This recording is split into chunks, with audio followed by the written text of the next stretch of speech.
காணாத கண்களில்லை, காணாமல் நாளது நகர்வதில்லை. கண்ணன் என்றாலும் கள்வன் என்றாலும் கருணை புரிவான் ஸ்ரீ கிருஷ்ண பகவான்.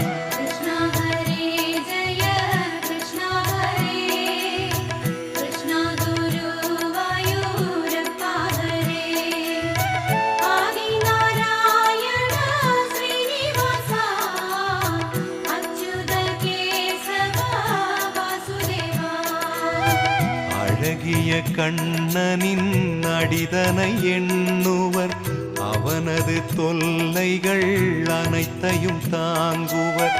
வெண்ணையை திருடிய கண்ணனின் லீலையை கண்டு ரசிப்பதே